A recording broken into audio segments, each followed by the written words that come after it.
Hello, everyone. Welcome back. So, we are going to go ahead and just complete our Wednesday night study group where we were supposed to have, but we didn't because I had the huge crisis.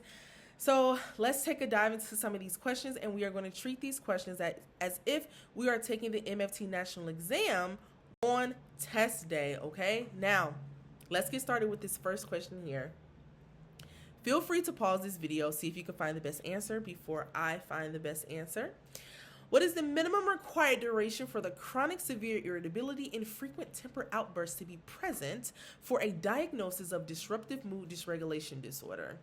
So, for DMDD, it is a year long of some of these symptoms. 3 months is not enough. 6 or more months, 18 or more months, that's a bit long, right? 18 or more months, you could be possibly looking at maybe persistent depressive mood disorder. But 12 months or more for these symptoms for disruptive mood dysregulation disorder. Okay, now, Jennifer, 35, Carlos, 29, they plan to be married in 6 weeks. They were referred to you by Jennifer's minister, and participation in therapy is required for the ceremony. You have met with them twice and have another session scheduled for this week. Before the upcoming appointment, Carlos calls and tells you that he's been seeing his ex-girlfriend occasionally. Oh my God, what a bum. Even though he loves Jennifer and wants to marry her, he asks for guidance on what to do, but insists that you do not tell Jennifer. He will disclose the relationship himself. So let's go back and take a look. They are planning to be married in 6 weeks, and Carlos have just called you and said that he's been sneaking behind Jennifer's back, talking to his ex-girlfriend. Now, it says occasionally. Now, we don't know how long he's been doing this, but he a dirty dog anyways for doing it in the first place. And now, all of a sudden, he's all vulnerable and stuff, and he wants to call and ask for guidance on what it is that he needs to do. But, hey, you're not supposed to be telling his girlfriend nothing. He gonna tell her himself. No, he not. Anyways, how should you handle this information? A says, inform Carlos that therapists do not give advice and remind him of your no secrets policy. Okay, sounds nice. B says, remind Carlos of your no secrets policy and call Jennifer immediately. No. The issue with B is that it's breaking confidentiality. One of the main things that is big on couples therapy and family therapy is the breach of confidentiality. It's very high when it comes to those, right? C says, tell Carlos he should end the relationship if he wants to meet the church requirements. I thought the church requirement was for them to get married, but then they also have to come to therapy. No, that doesn't make any sense, so you're going to get rid of C. D says, meet with Carlos individually to explore his fear of commitment. Ain't nobody said that he had a fear of commitment, but what we do know is that Carlos is a dirty dog for cheating on his wife, and they about to get married in 6 weeks. So if we go back and we take a look at A. A says, inform Carlos that therapists do not give advice because Carlos did say he wants guidance on what he can do. We do not give guidance and we do not advise, right? So that leaves us to having A being the best answer. We also need to remind him of the no secrets policy. Look, Carlos, you either got to tell her that you've been cheating on her, or I got to give you to 2 separate therapists and we have to move from there. That's how you look at that answer. Okay, now, which set of symptoms represent the most significant difference between diagnosis of bipolar II and cyclothymia disorder? Okay, and I'm gonna need some time to look at this myself to work my way through it. So A says bipolar II requires a major depressive episodes, while the cyclothymia disorder does not. That is your best answer, but let's look at the rest of them. I clocked that. Yes, I can see that.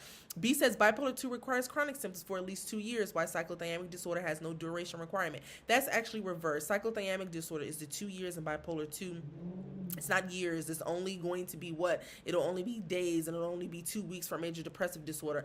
Cyclothymia disorder requires a full manic episode, where bipolar II disorder does not. Well, that's also wrong, because cyclothymia disorder, and paving way back up to A, cyclothymia disorder does not fit full criteria for anything. It doesn't fit full criteria for the major depressive, and it doesn't fit full criteria for mania. That's why A is your best answer. D says cyclothymia disorder requires psychotic features, while bipolar II disorder does not. That's not true either.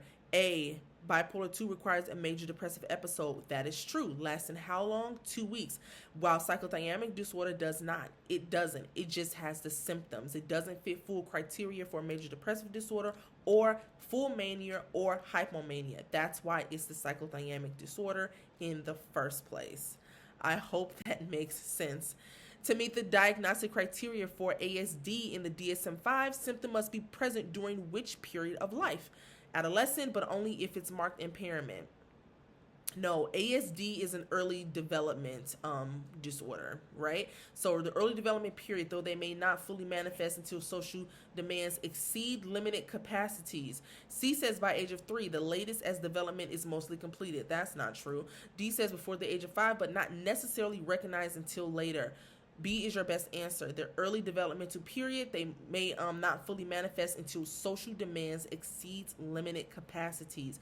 That is when you are going to be able to tell that ASD is present, and that is how you're going to meet the diagnostic criteria for ASD. A 16-year-old girl exhibits chronic low-level sadness for at least 18 months. She reports poor appetite and low energy, but has never experienced a full major depressive episode, which is the most appropriate primary DSM-5 diagnosis. Now, 18 months, that's that number that we need to be looking at. Chronic, that's that word that you need to be paying attention to.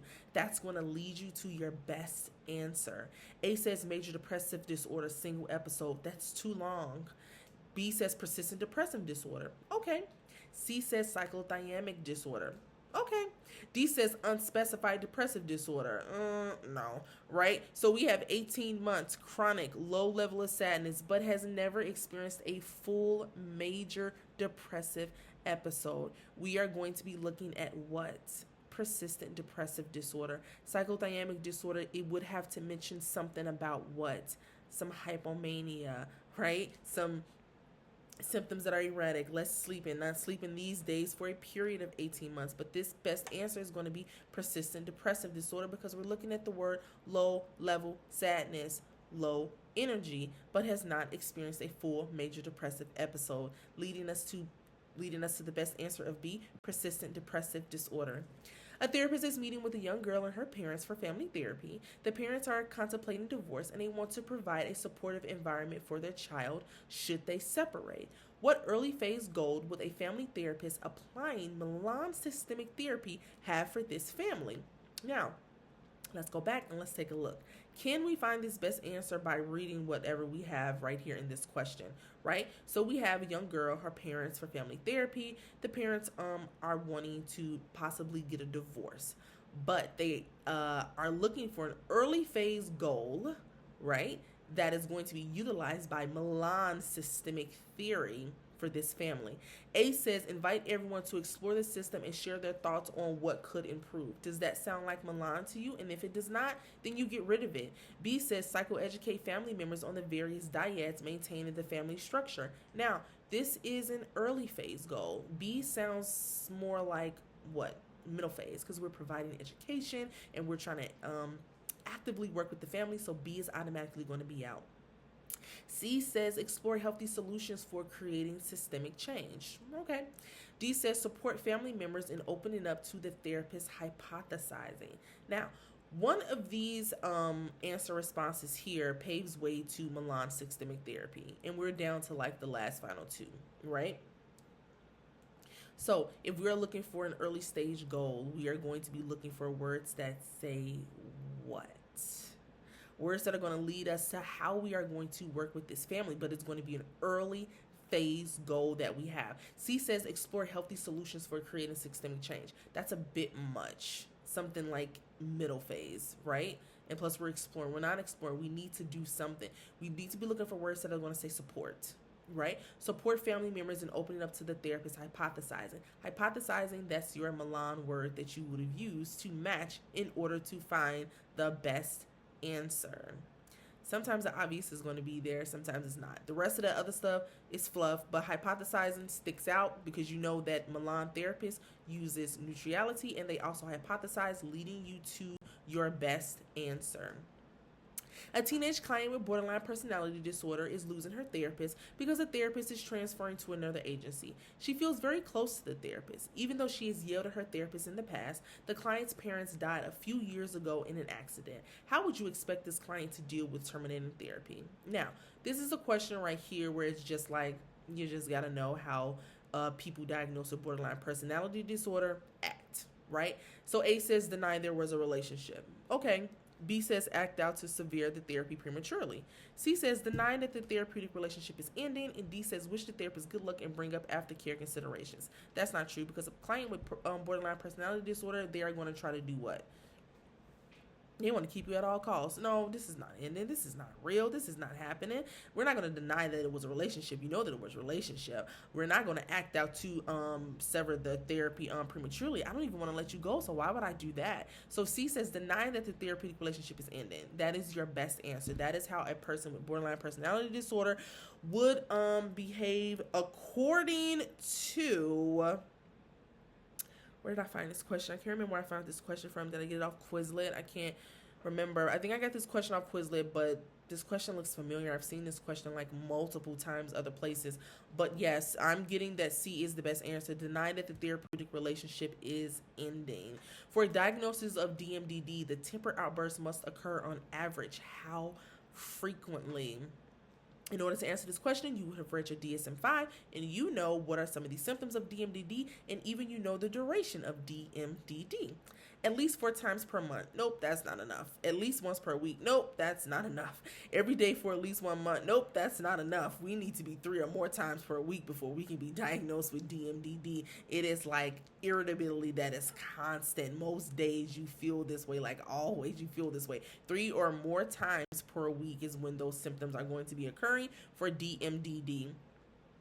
In your first session with Jared, he reports that he has recently come off a 2-week cocaine binge, during which he engaged in multiple casual sexual encounters. He now has a new partner and wants guidance on how to discuss his sexual history safely. In planning treatment, the first priority should be to do what? Let's go back and look at that question. 2-week cocaine binge, multiple casual sexual encounters. Now he has a new partner and he wants to know how he can tell him about his sexual history. Well, before we can do any of that, what do we need to do first? A says refer Jared to a therapist experienced in substance use and sexual health concerns. Now, it didn't say that the therapist doesn't know how to work with this client, so get rid of A. Don't jump the gun with referring. Be careful with referring out unless you have enough information stating that you cannot work with this client. There's no reason as to why you can't work with this client. That's not the first thing that you need to do. B says explain the nature and the limits of confidentiality, including reporting requirements for HIV and STIs. You are jumping the gun. You don't know if he has HIV or STIs. Do not move too fast with answer responses. Slow down. C says explore the possibility of couples counseling with his new partner. Again, you're moving too fast. You just met this person. This is your very, very first session.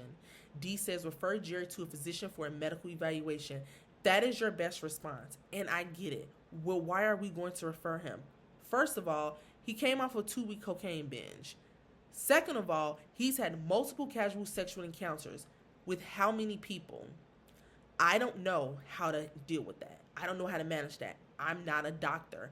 I need to refer him to a medical provider that can help him. A says refer him to a therapist in substance use. It didn't say that I don't know how to work with him. So why am I referring him to another therapist when it's clear that he's been off a 2-week cocaine binge and he's been having sex with just anybody? He needs to go get medically evaluated. Makes sense? And if it doesn't, leave me a message and let me know. A couple, Sarah and Tom, entered therapy because Tom believes Sarah spends too much money, leading to constant arguments. Tom responds to Sarah's spending by checking bank accounts multiple times a day and hiding credit cards. Sarah's feeling mistrusted and controlled retaliates by occasionally making a large impulsive purchase, which triggers Tom's accounts checking and card hiding, restarting the conflict cycle. Hey, I'm with her. Like, you really want to watch me spend some money? Okay, I'll show you how I spend some money.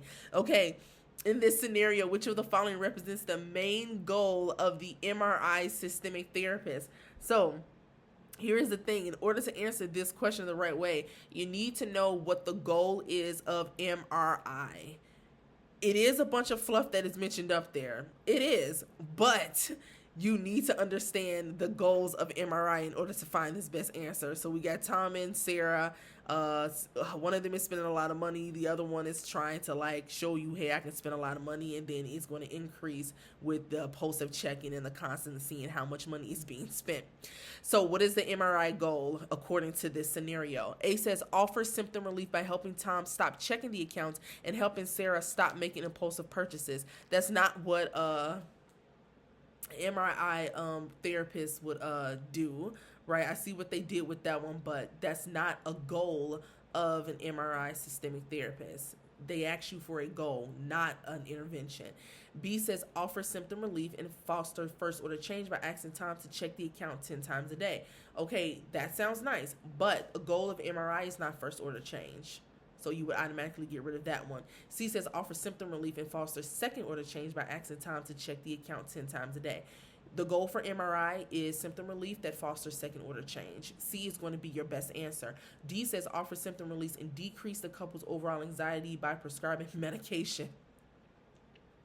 We don't prescribe medication, so you would automatically get rid of D, and C is your best answer. The goal for MRI is to have symptom relief that is going to foster second order change.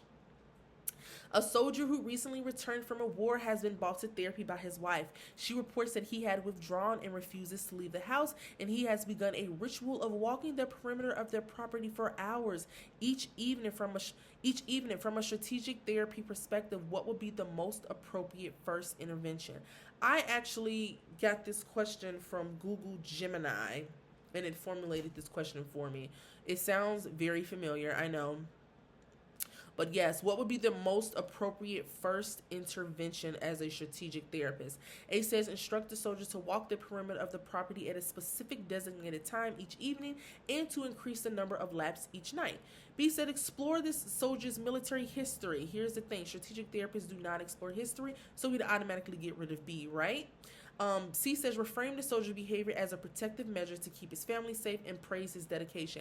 That is not a intervention of strategic family therapy. We need to be looking for a paradoxical intervention. D says acknowledge the wife's frustration and teach her communication skills to encourage her husband to open up. Strategic therapists don't really do that. They ain't got time to be doing that. This is brief therapy. We need to find symptom relief immediately, leaving us to A. The word instruct should have caught your attention, because strategic therapists instruct and they direct. That should have caught your attention. And the designated time each evening also is the prescribing of the symptom and to increase the number of laps each night, making A your best answer. A strategic therapist has been working with the soldier's family and has successfully used directives to resolve his symptom. The therapist now observes that the soldier's teenage daughter has started refusing to leave her room. From a strategic perspective, the therapist would most likely view this new symptom as what? A says the family's attempt to restore homeostasis and refocus on a new identified patient to avoid dealing with the underlying spousal issues. Okay. B says an effort by the daughter to express her feelings about her father's past trauma. No, the system is trying to revert back. The system is trying to get itself back to the norm, back to what they're used to. C says a sign of an underlying depressive disorder that was masked by the father's behavior. No, that's not what's going on. A coincidence that is not related to her father's progress. No, it is a coincidence that since the father has now resolved his symptom, the daughter now has a symptom in order to take the system back to how it used to be, to get back to that normal balance. Leaving A, they are attempting to restore homeostasis and they now have a new identified patient. They now have a new issue that is arising in order to restore homeostasis, leaving A being the best answer. A therapist is working with the client Ben, who struggles with chronic feelings of anxiety and hopelessness. Ben reports that his day-to-day routine is often dictated by avoidance behavior and difficulty initiating any activities. The therapist notes that Ben is highly focused on the history and causes of his anxiety. The therapist chooses to use a solution-focused brief technique to help him bypass his problem talk and articulate a vivid, detailed, and immediate vision of the solution state, allowing for the construction of his therapeutic goals. Okay, now for this question, they're asking you which way is the miracle question formulated correctly. That vignette that they just gave you is a bunch of fluff, right? We know what the miracle question looks like. We know what it sounds like, so we just need to find which one is the best one. A starts off with a scaling question, so you know that it's automatically wrong. A scale of 0 to 10, which 0 is a problem and is worse. After the miracle happened, where are you today? Scaling question, get rid of it. B says, let's say a miracle happens and the problem disappears. When the problem is gone, what do you think you will have done differently to finally defeat it? Not quite. C says, I know things are incredibly difficult right now. Okay, first of all, that's too much talking about what the problem is, and no, C is incorrect. D, imagine you go to sleep tonight and while you were sleeping, a miracle happens. And since you were asleep, you don't know that it happened. What is a very small observable thing that you're going to notice tomorrow morning that lets you know a miracle occurred? Beautiful. D is your best answer. That is how the miracle question is formulated. I know it's long. I know it's kind of drawn out. I myself have used a miracle question a lot of times. I've found different ways to do it, not just with the obvious way that they do it here. But yes, D is your best answer. The rest of them is just, is doing too much or it's either doing too little, and D is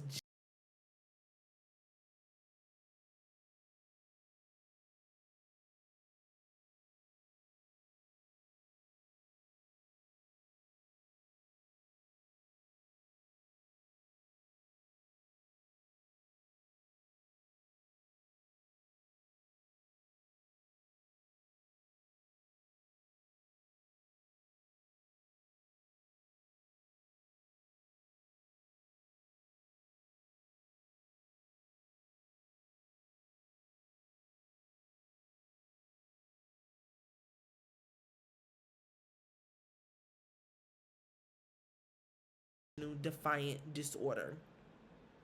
A 28-year-old woman is in a committed relationship, scheduled an initial appointment with a licensed MFT for sex therapy, citing dissatisfaction with her sex life. During the intake session, she reports experiencing vaginal bleeding after intercourse and expresses concern that this is a symptom of a relationship problem. Based on the presenting information given, what is the most appropriate first step for this clinician? Now, let's go back.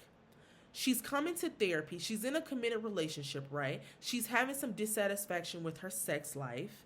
This is the first session. It's the intake session. But she's been having some vaginal bleeding after having sex. She thinks that it's part of the relationship problem.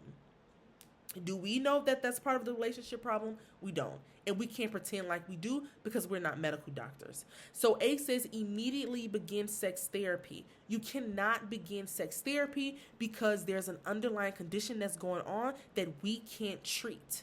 So automatically get rid of A. We can't just start working on their communication patterns when she's bleeding after sex. B says explore the client's past sexual trauma. This is the kind of questions that I was talking about. There is an immediate concern here. There's no need for us to be digging in the past when presently we have an issue that we need to be working on. C says advise the client to seek medical evaluation from a physician or a gynecologist, right? That sounds nice. D says to normalize the client's experience. It is not normal for someone to have sex after intercourse. It is not normal for a person to bleed after intercourse.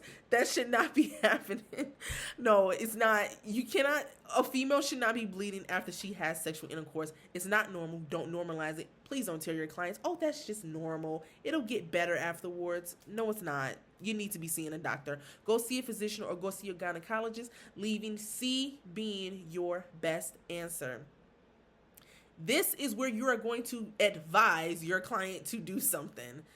I get that word is there. We usually don't advise our clients. We usually don't give advice. But this is the best answer of the four because the other one has you ignoring the problem or normalizing that it is okay to be bleeding after sexual intercourse.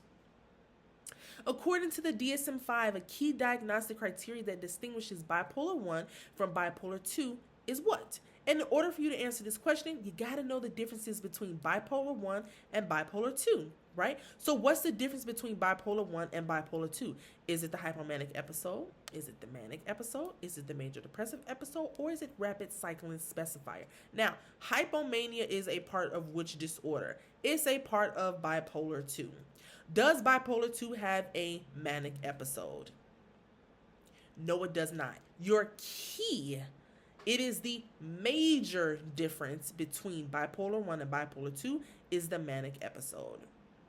Manic episode only occurs in bipolar I. It does not occur in bipolar II. I get it. Hypomanic episode occurs in bipolar II, but it's only less days than the manic episode. A manic episode is more days than the hypomania episode, leaving the manic episode being the huge difference between bipolar II disorder. You can have a major depressive episode in bipolar I, but it is not needed in order for you to fit the criteria of bipolar I. A manic episode is needed to fit the criteria of bipolar I, making B being the best answer. During the first phase of emotionally focused therapy, your main priority as the therapist would be to do what? Now, it's not any information there, not a lot of information. It's not a scenario-based question. You just need to find what that main priority is going to be.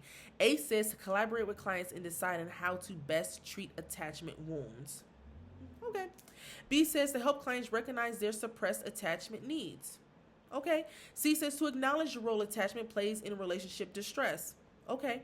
D says to conceptualize and clarify core relationship issues as attachment based. Right. So this question is asking you for your main priority. Now, when we first start off in therapy, in the first phase of therapy, what do we need to do? We need to be looking for terms that's going to say what? I need to know why you're here.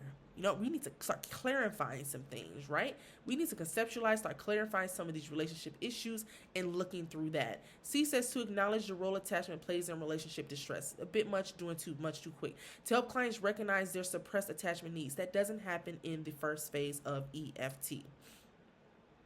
To collaborate with the client to deciding how to best treat attachment wounds. That's not the first phase that happens in emotionally focused therapy. You're moving too fast. D is your best answer. We got to clarify, and we need to conceptualize what's going on.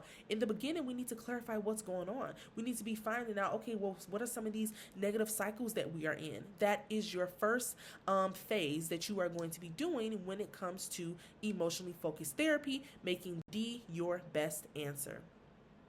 Oppositional defiant disorder is primarily distinguished from conduct disorder by which key factors?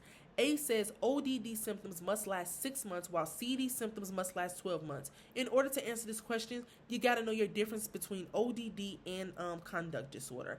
B says ODD can be diagnosed at the age of 10 where CD can be diagnosed earlier. No. C says ODD does not include aggression towards people or animals, destruction of property, or a pattern of theft or deceit. Okay. D says ODD requires symptoms in only one setting while CD requires symptoms in more. No, your best answer is going to be C. ODD does not include aggression towards animals. It does not include aggression towards property. It's not about theft and deceit. ODD, again, like I keep saying, they're little assholes. They don't need to do all of that to piss somebody off. They're just going to be annoying. They're going to be vindictive. They're going to be angry at you. They're going to be irritable. But they are not going to be aggressive towards people or animals. And they are not going to engage in destructive of property or in theft or deceit. Those are symptoms of conduct disorder, not oppositional defiant disorder. This is our last one. We almost made it to the 30-minute studying mark. A structural family therapist has been meeting with the family every week for 2 months. On the 9th session, the father blurts out that he's incredibly frustrated with his wife for always siding with their teenage daughter. At this point, how should the therapist next intervene? Go back to that question. He's been meeting with this family for a while. It's the 9th session. Now he's blurting out saying he's frustrated with his wife. She's been siding with the daughter. What are we going to do? The next thing that we need to do in order to intervene. Focus on creating a functioning parental subsystem. Okay. B says dismantle the enmeshed boundaries between mother and the daughter. Okay. C says empower the father to set his own boundaries with his daughter. Okay. D says invite the family to complete a genogram together. It's the 9th session. Get rid of D automatically. We're not completing a genogram. Structural therapists don't complete genogram. They use family maps, right? C says empower the father to set boundaries with his daughter. The issue is with C and also B is that it reads that the mother and the father can't be on the same page. And in structural therapy, the executive subsystem is always here and the kids are always there. So we need to look at A, focus on creating a functional parental subsystem. The father is mad because the wife is always siding with the daughter. That tells me that the mother and father are not a united front, and they both need to be here, and the daughter needs to be there. You can dismantle those enmeshed boundaries all you want to, but what about the executive subsystem, which are the parents, leaving A being the best answer? All right, everybody, that is the 30-minute mark. Thank you so much for studying with me today. I hope each and every one of you gained something from watching me run through these questions and being as silly as I possibly am. If you have any questions, comments, or concerns about any questions that we just went over, as always, leave me a comment, send me a message, and I will be more than welcome to walk you through it. All right, everyone, enjoy the rest of your Sunday afternoon.